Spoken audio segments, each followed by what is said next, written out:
자, 우리 하나님 말씀 스가랴 1장 말씀 찾겠습니다. 스가랴입니다. 7절부터 우리 17절까지.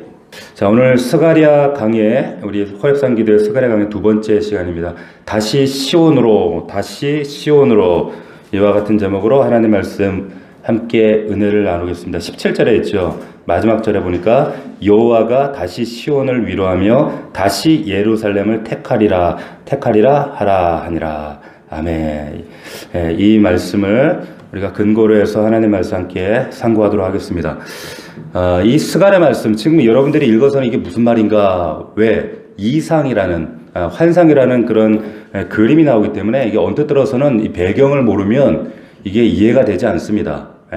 그래서 잠시 이 스가랴의 시대적 배경을 여러분들이 좀 아실 필요가 있는데, 우리 하박국, 그 다음에 학개, 스가랴, 말라기 이 순서대를 우리 학개, 하박국, 말라기 다 말씀을 나눴습니다. 학개 말씀도 나눴고요. 근데 그 하박국 말씀은 시대적 배경이 이스라엘이 멸망하기 직전에, 586년 바벨론에 의해서 멸망하기 직전에 쓰여졌던 게 하박국이고, 학개, 스가랴, 우리가 함께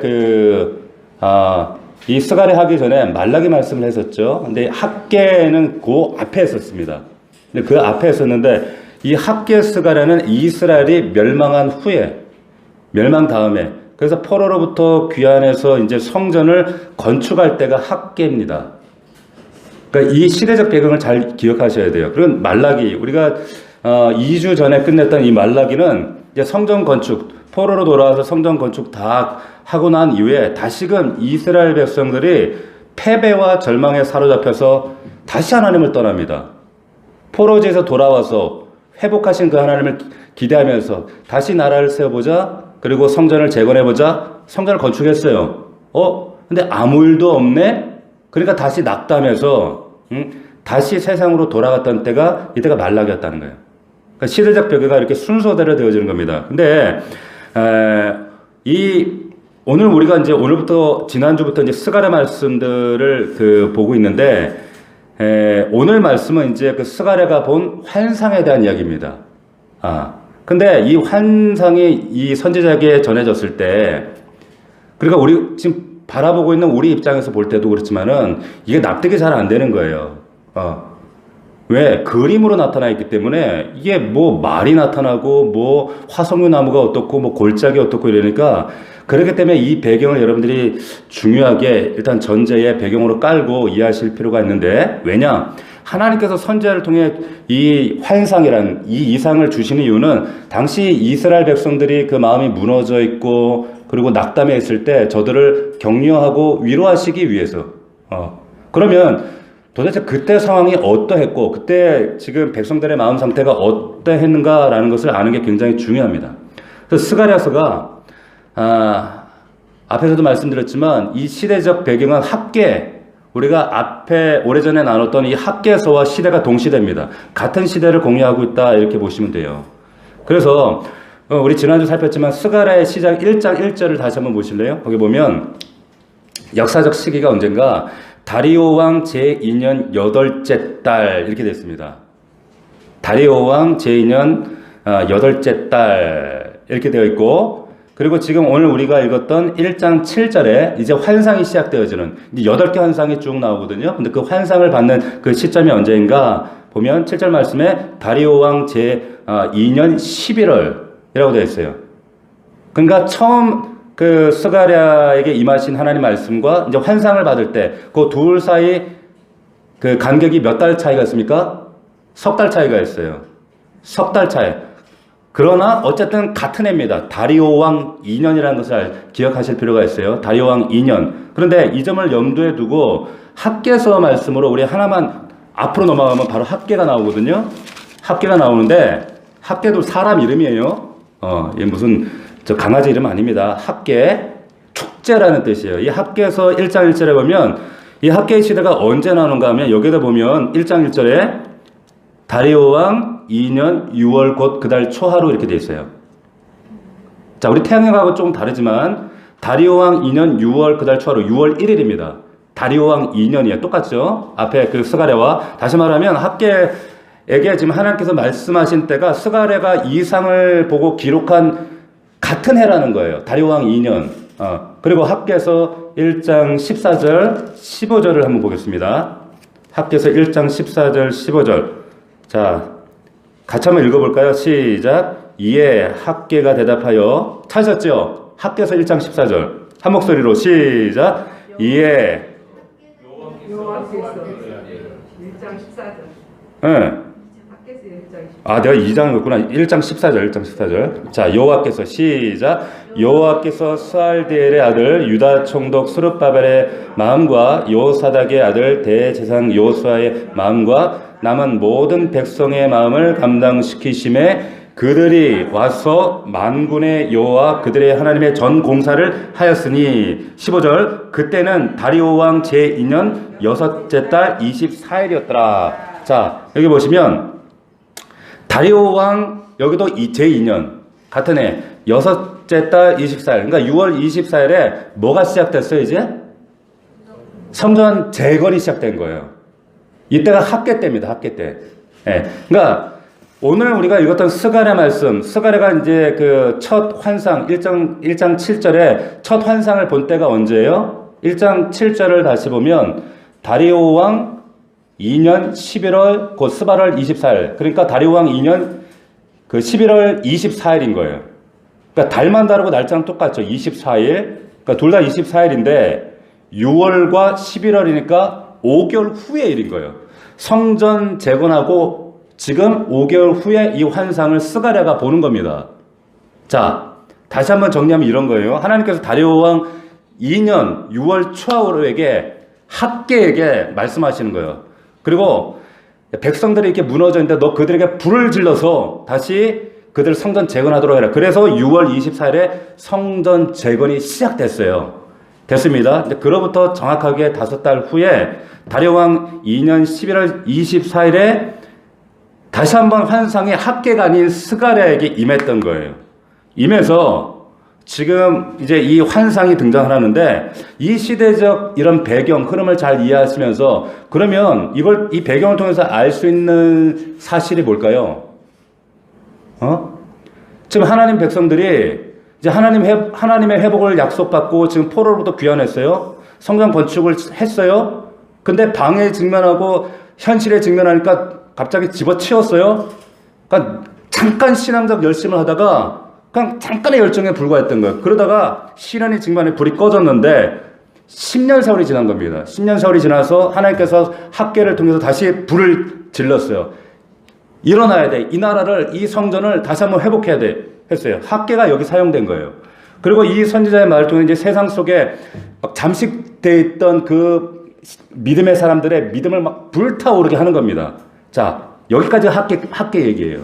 그리고 나서 5달이 지난 후에 이제는 하나님께서 스가랴 선지자를 통해서 다시 한번 이스라엘 백성들에게 환상을 통해서 당신의 뜻을 보여주시는 거예요. 자, 이 흐름이 이제 이해가 되시죠? 자, 그런 배경 하에서 오늘 본문을 봐야 이 그림이, 이 환상이 이게 뭔 말인가 이해가 되는 거예요. 자, 이 환상의 내용을 이제 한번 들어가 보겠습니다. 이 스가랴가 보고 있는 이 환상이 총 8개가 나와요. 8개 나옵니다. 자, 오늘 첫 번째 환상에 해당하는 첫 번째 환상인데 8절부터 이제 환상의 내용이 나옵니다. 한번 보세요. 다시 한번 볼까요? 그 스가랴 1장 8절 다시 한번 읽어볼까요? 시작. 내가 밤에 보니 한 사람이 붉은 말을 타고 골짜기에서 화석류 나무 사이에 섰고 그 뒤에는 붉은 말과 자빗말과 백마가 있기로. 아멘. 자, 이거 계시록에 있는 말씀하고 비슷하죠? 그러니까 이 배경을 모르면 이게 뭔 말인가. 자, 여기 보면 스가랴가 밤에 보니까 이런 겁니다. 막 갑자기 환상이 보여지는데 어떤 사람이 빨간색 말을 타고 골짜기 속에 화석류 나무 사이에 서 있는 거예요. 그리고 그 뒤에 말이 또 3마리가 있습니다. 근데 그 말이 처음에 무슨 색? 똑같은 붉은 말, 그 다음에 자줏빛 말. 이 자줏빛 말이라고 하는 건 그냥 그 젓갈 밤색 있죠? 그런 말 말은, 그런 말 많이 많잖아요. 그런 그 밤색 말, 그리고 하나는 백마.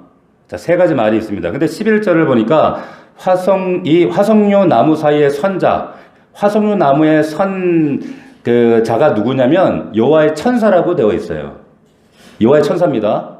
자, 얘가 걔 같고 걔가 얘 같고 이게 헷갈리실까봐 제가 이렇게 자세하게 설명드리는 거예요. 자, 여호와의 천사가 누구를 가리키건 간에 일단 여기에 제일 앞에 서 있는 붉은색 말을 탄 사람은 여호와의 천사입니다. 여호와의 사자예요. 그리고 10절을 보면 이 화석류 나무에 선 여호와의 천사가 나머지 말들을 이렇게 묘사를 해요. 10절에 이는 여호와께서 땅에 두루 다니라고 보낸 자들이다 이렇게 얘기를 하는 거예요. 자, 적어도 우리가 알 수 있는 사실 여기서 이 환상 속에서 붉은 말을 탄 우두머리처럼 보이는 이 사람은 여호와의 천사인데 나머지 각각 다른 색의 말셋은 여호와께서 온 땅을 살펴봐라 라고 보낸 또 다른 천사들이라는 거예요. 그 밑에 천사들이라는 걸 알 수가 있어요. 그런데 여기에 또 다른 등장인물이 9절 보면 등장해요. 뭐라고 9절 누굽니까 여기에? 4개 말하는 천사가 또 있어요. 4개 말하는 천사는 앞에 말씀드린 천사하고 또 다른 거예요. 다른 천사입니다. 4개 말하는 천사, 이가 말을 탄 넷과 또 다르게 등장을 하는데 왜 그런가 하면 이 천사는 계속 앞에 4개 말하는 천사라고 지칭되기 때문에 알아보기가 쉬워요.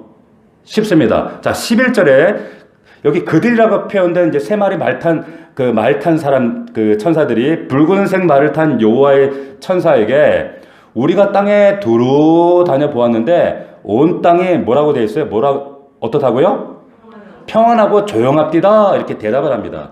그랬더니 여호와의 천사가 여호와께 뭐라고 얘기합니까?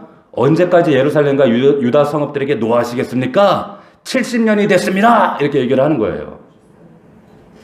자, 이후에 13절을 보시면 4개 말하는 천사에게 대답을 주죠. 13절을 봅시다. 시작. 여호와께서 내게 말하는 천사에게 선한 말씀, 위로하는 말씀으로 대답하시더라. 자, 여기에 여러분들이 선한 말씀, 위로하는 말씀, 이걸 여러분들이 딱 동그라미 하셔야 돼요. 이 말씀을 받기 위해서 우리가 복상하는 거예요. 이 말씀을 받을 때 계시가 열리는 것처럼 하나님의 음성이 들려지는 거예요. 자, 근데 이 말씀을 지금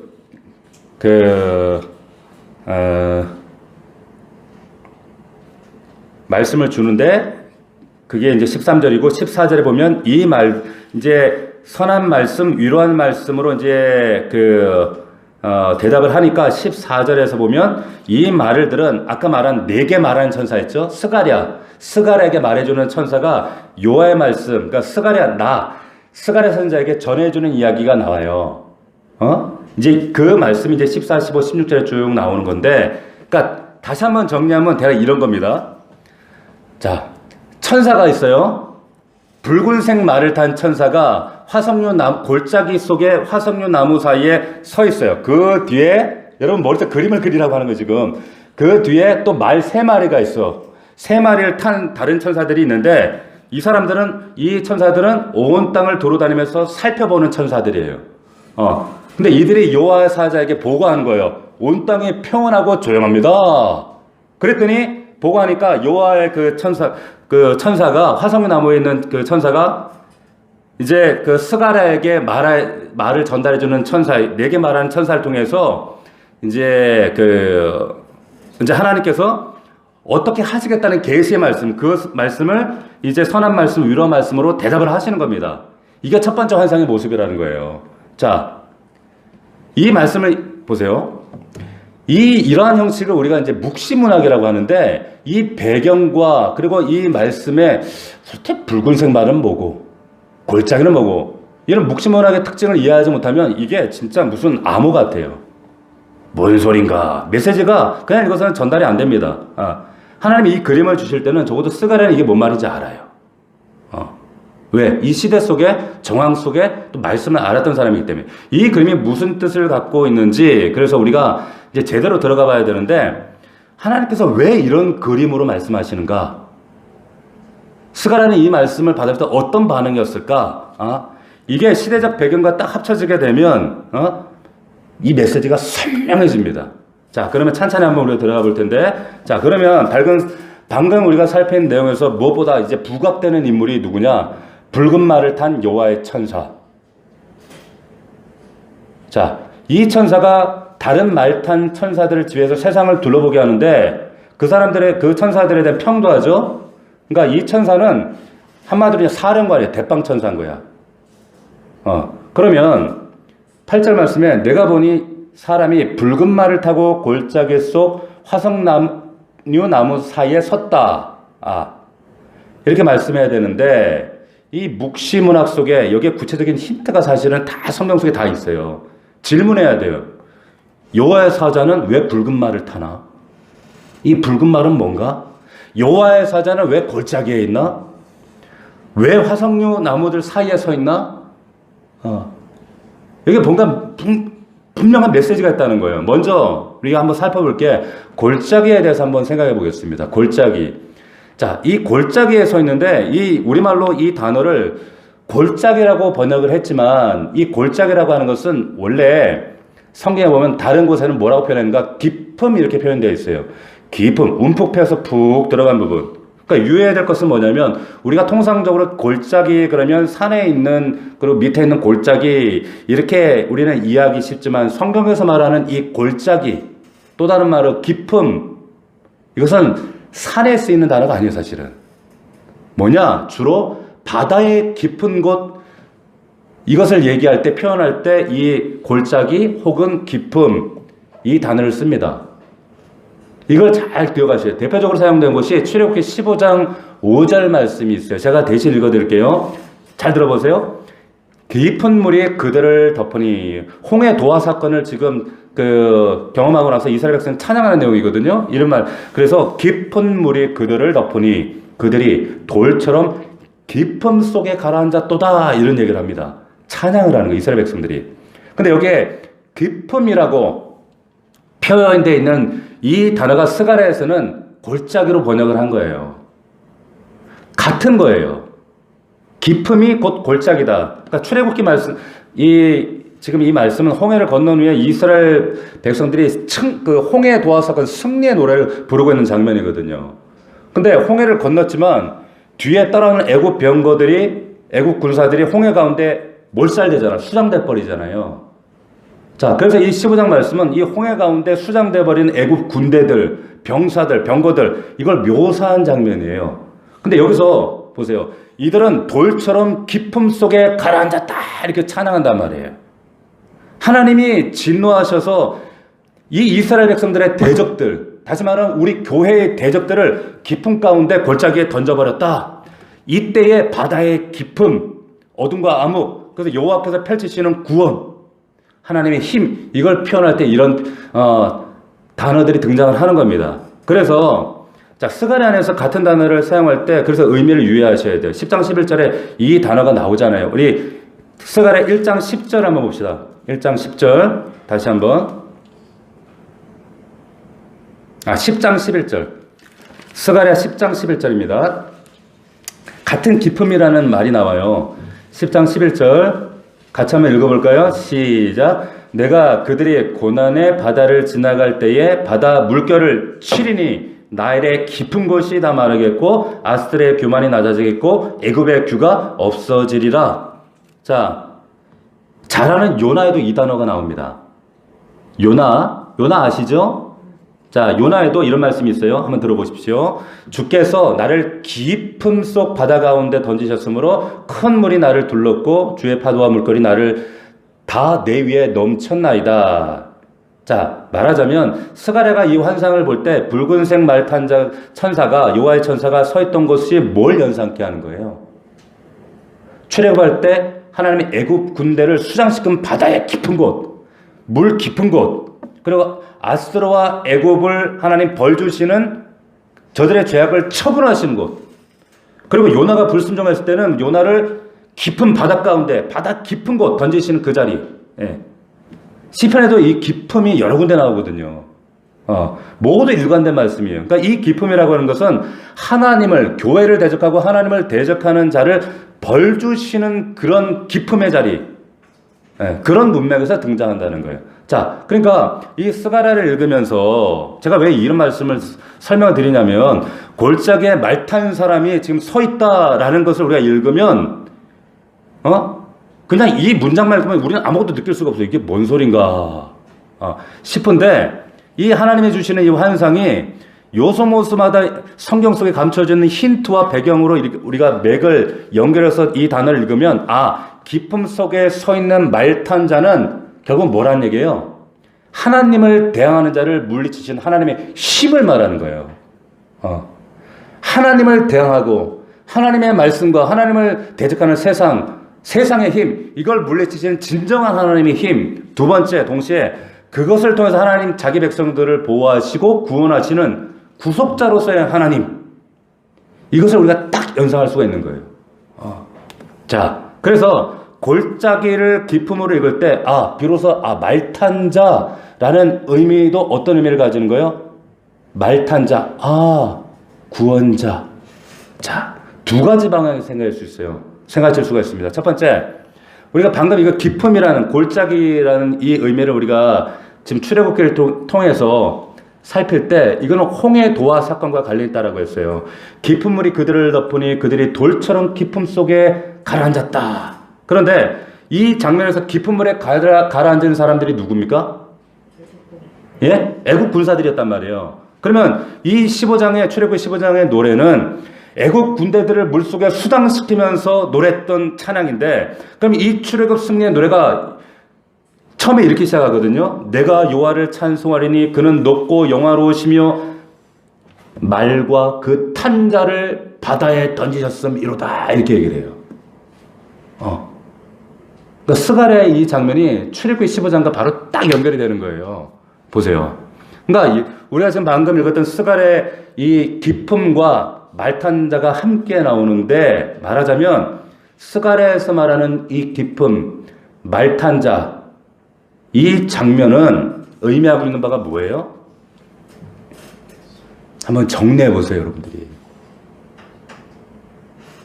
말탄자들은 성경에서 언제나 힘을 상징하거든요. 세상 권세, 세상 힘, 내가 의지하는 세상 것들, 군대, 이런 것들을 나타내는 단어들인데, 홍해 사건에서 하나님께서 그 말과 말탄자들 깊은 바닷속에 던지셔서, 그럼 그때 우리에게 뭘 보여주시려고 했던 거예요? 그 홍해 도화 사건을 통해서 세상의 모든 힘과 권력이 하나님 앞에서는, 그 전능하신 하나님 앞에서는 뭐다? 아무것도 아니다는 거예요. 아무것도 아니다, 이 말씀을 하려고 하시는 거예요. 할렐루야. 이해가 되십니까? 잘 따라오셔야 돼요. 자, 그래서 하나님께서 애굽의 말과 그 탄자들을 기품에 던지셨다라고 하는 것은 이 땅의 진짜 힘과 진짜 세력이란 너희들이 의지하는 세상 군대, 애굽, 바벨론, 세상의 힘이 아니라는 얘기하는 거예요. 그게 아니라 하나님께서 이스라엘 백성들에게 뭐라고 가르치시는 거예요? 시편 33편에도 이런 말씀이 있어요. 많은 군대로 구원 얻은 왕이 없으며 용사가 힘이 세어도 구원 얻지 못하는도다. 그러니까 이스라엘이 깨달아야 될 게 뭡니까? 참된 힘과 구원은 세상이 아니라, 애국 군대가 아니라, 바벨론이 아니라, 내가 의지하는 세상 권세, 돈, 물질, 이런 것들이 아니라 여호와 하나님으로부터만 나오는구나 라는 사실이에요.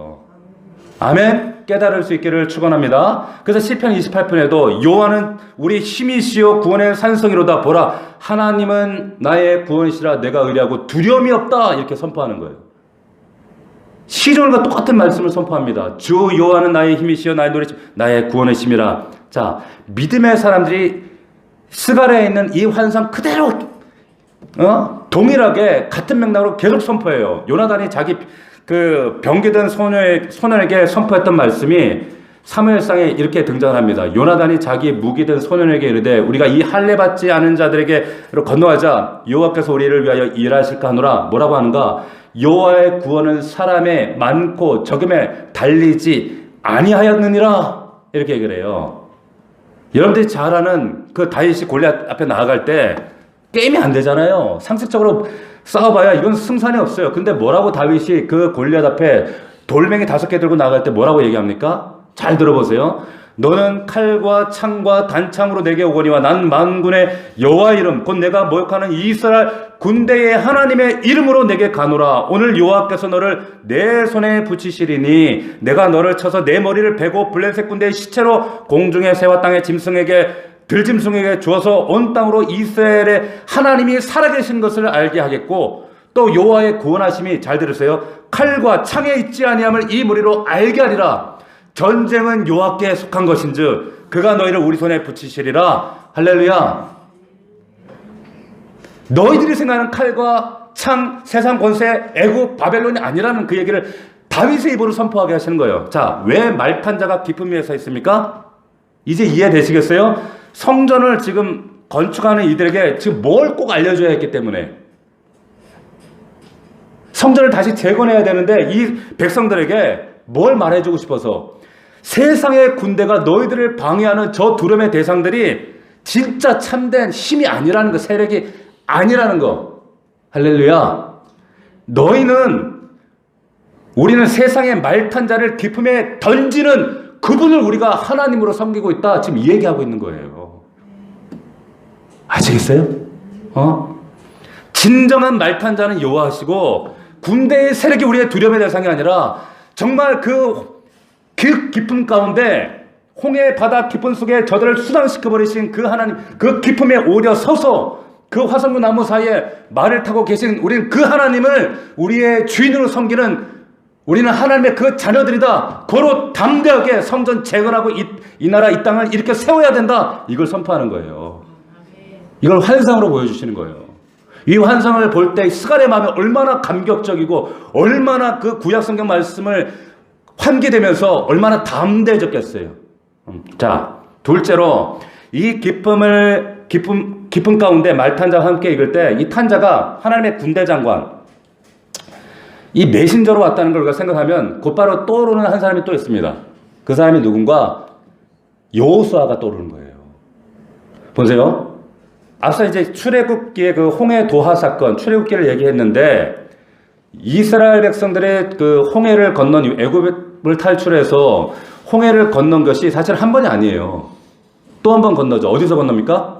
두 번째 홍해 도하 사건이 뭐예요? 이제 약속의 땅 들어가기 전에 마지막 관문 요단강을 그 가운데 건너게 하셔요. 근데 요단강을 건너는데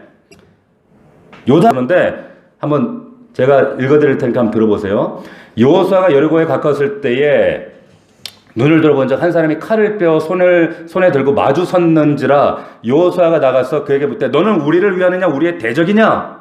그가 가로되 아니라 나는 여호와의 군대 장관으로 이제 왔느니라. 여호수아가 땅에 엎드려 절하고 가로되 나의 주여 종에게 무슨 말씀을 하시려나이까? 여호와의 군대 장관이 여호수아에게 이르되 내 발에서 신을 벗으라. 내가 쏜 것은 거룩하니라. 여호수아가 그대로 행했다. 이런 말씀이 나옵니다. 자, 여호수아에 나타나는 여호와의 군대 장관 요단강 앞에서 이제 그 깊은 바다를 건넌 사건, 요단강을 건너는데, 자, 이걸 스가랴와 연결해서 읽으셔야 돼요. 자, 홍해를 도한 이스라엘이 그 기쁨 속에 그들을 수상시켜서 저들을 대적하시는 하나님, 그 하나님은 나타나셨어요. 근데 가나안 들어가기 직전에 다시 한번 그 기쁨을 건넌 이스라엘 앞에 나타나셔요. 왜 칼 빼든 군대 장관의 모습으로 나타나십니까? 왜 칼 빼든 군대 장관? 왜요? 너희들이 첫 번째 싸우게 될 그 여리고의 싸움이, 그 전투가, 그 싸움이 바로 하나님의 싸움이 될 것이다 라고 하는 걸 말씀하는 거예요. 그래서 이제 곧 있게 될 여리고의 싸움은 하나님의 싸움이다.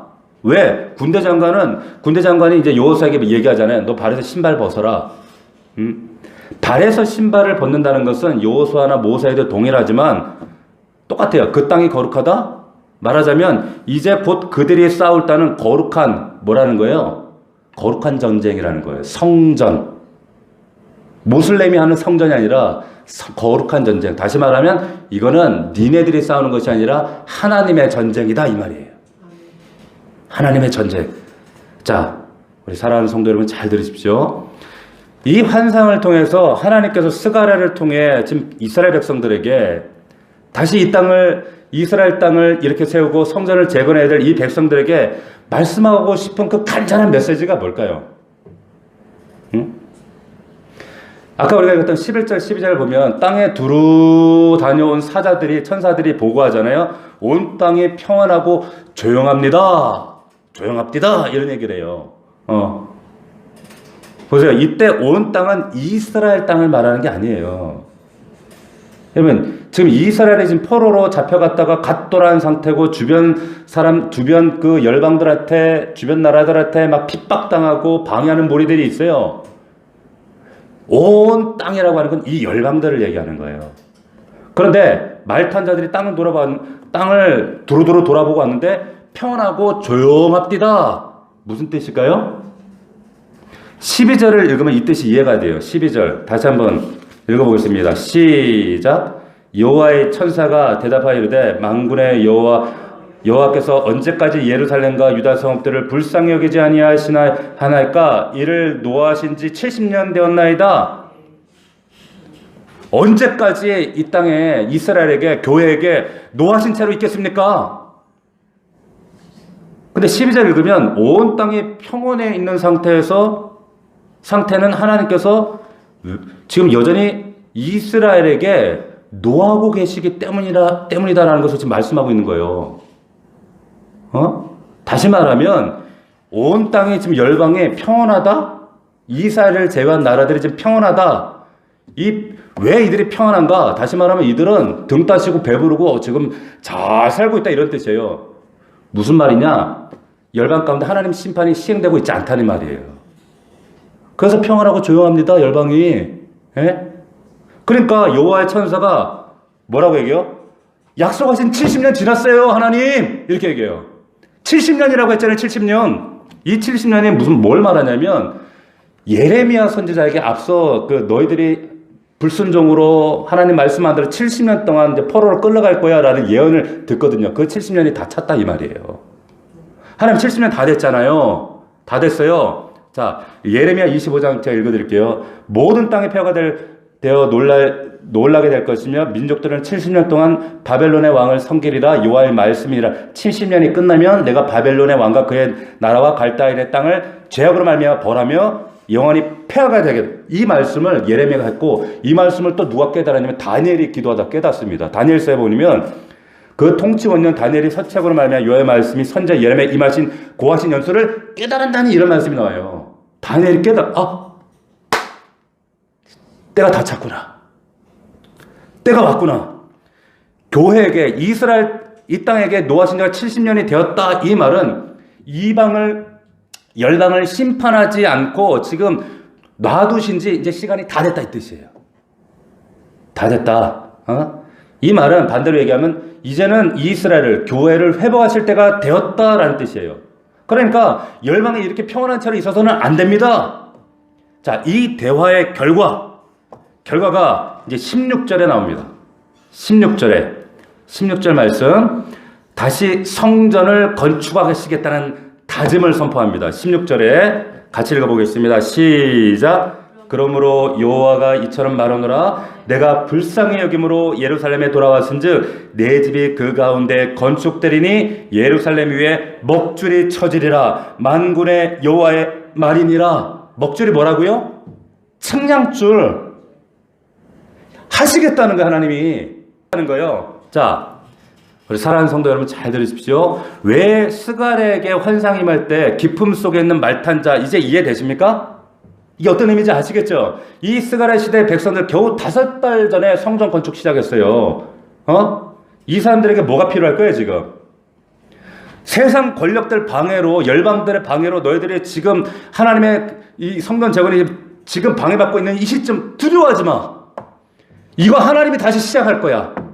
진짜 너희들이 두려워할 것은 세상의 권세, 세상 저들이 아니라 하나님이야. 하나님이 진짜 힘이야. 이 말씀하시는 거예요.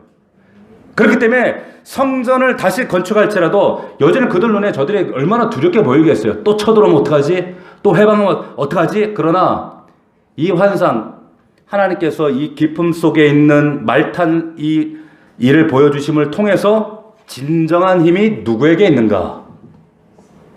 누구에게 있습니까? 하나님에게 있다는 거예요. 믿습니까? 여전히 두려워하고 여전히 막막하게 탄식하고 있는 성도 여러분이 있다면 이 말씀을 여러분들 약속의 말씀으로 붙잡기를 주의 이름으로 축원합니다. 축원합니다. 진정한 힘은 하나님께 있단 말이에요. 이 그림을 왜 하나님 이런 환상 보여주시는지 아세요? 못 알아듣으니까 이스라엘 백성들이. 유치원에 가면 애들한테 어린이 여러분 보세요. 이건 뭐예요? 코끼리. 따라해서 코끼리 왜 그래요? 못 알아들으니까 애들이. 예? 자라보고 놀란 것은 소떡 보고 놀랐다는 말이 있어요. 우리가 때로는 막 믿음 있는 척 하지만은 조금만 실어놓으면은 막 새 가슴이어가지고 맨날 가슴 벌렁벌렁거리고 하나님 살아계시면 이럴 수 있나. 꼭 말라기 백성들 같아. 하나님하고 막 논쟁하려고 하고 금방 의기소침해져가지고 하나님 말씀 붙들지 못하고 담대하지 못합니다.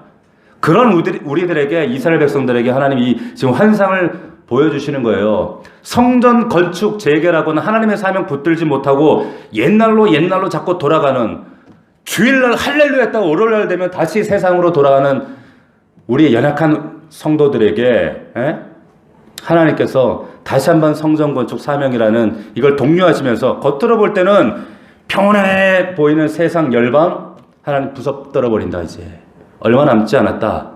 그러면서 참된 위로의 말씀 우리에게 주시는 거예요. 자, 우리 17절 말씀을 읽고 마지막 약속 이 말씀 읽고 마치도록 하겠습니다. 1장 17절입니다. 어떻게 하시는가? 나에게 선포하십시오. 여러분 가정에게 선포하십시오. 17절 말씀입니다. 같이 읽습니다. 시작. 그가 외쳐 이르기를 만군의 여호와의 말씀에 나의 성읍들이 넘치도록 다시 풍부할 것이라. 여호와가 다시 시온을 위로하며 다시 예루살렘을 택하리라 하니라. 할렐루야. 이 말씀이 여러분들에게 꼭 약속의 말씀을 붙들어야 돼요. 어떤 분이 그럽디다. 목사님, 어떤 분은요 듣고요 말씀이 흘러가요. 이거 왜 그분이 하시냐면, 그런 하나님이 꿈속에 그런 어떤 이상을 이분에게 보여주시는 거예요. 저에게 하시는. 목사님, 어떤 분 말씀 듣는데 말씀이 이게 물이 줄줄 흘러간다는 게, 말씀을 듣고 흘러간다는 거예요. 아무리 말씀을 들어도 아멘 했다 월요일 되면 이 말씀, 흘러간 말씀 기억이 안 되니까 기억하고 생각하고 물을 안에 묻지를 못해. 그렇게 살아서는 안 된다는 거예요. 약속의 말씀 붙들고 여러분들 싸우셔야 됩니다. 순종하셔야 돼요. 그럴 때 하나님께서 여러분들을 승리케 하실 줄 믿습니다. 할렐루야. 믿으시기를 축복합니다. 아멘. 자, 기도하겠습니다. 자, 오늘 말씀 붙잡고 기도합시다. 골짜기 속에 지금 말씀 가운데 서 계신 그 놀라운 천사, 우리 하나님, 진짜 임은 우리 하나님이다. 뭘 보여주시려는 거라 그랬어요? 하나님께서 말과 그 탄자를 기품에 던졌다. 진짜 세상의 모든 힘, 너희들이 붙들고 있는 그 세상 권력, 하나님 앞에 아무것도 아니라는 거예요. 그거 의지하면 안 돼요. 여호와는 나의 힘이시오. 하나님만 우리 구원의 산성인 줄 믿습니다. 그분 의뢰할 때 두려움이 사라집니다. 여호와의 구원은 사람의 많고 적음, 세상 힘에 달려있지 않습니다. 우리는 세상의 말탄 자를 깊음에 던져버리시는, 바다 골짜기 가운데 던져버리시는 하나님을 우리의 아버지로 섬기고 있어요. 그 하나님께서 진짜 우리의 힘이요 능력이 되신다는 거예요. 머리로만 관념으로 이것만 마치 무슨 긍정의 힘처럼 이거 마음에 되뇌셔서 되는 게 아니에요. 여러분 순종하시고 말씀 붙드십시오. 하나님이 참된 힘입니다. 하나님을 정말 나의 힘으로 의지하겠습니다. 세상 의지하지 않겠습니다. 정말 실 하나라도, 홀이라도 하나님, 내가 하나님 아닌 다른 것들 의지하는 것이 있다면 이 시간 결단하고 내려놓겠습니다. 나의 성읍들이 넘치도록 다시 풍부할 것이라. 여호와가 다시 시온을 위로하며 예루살렘을 택하리라 하는 이 말씀이 내 영혼과 우리의 가정 속에 이루어지게 하옵소서. 우리 주여 세 번 부르고 통성으로 간절히 기도하겠습니다.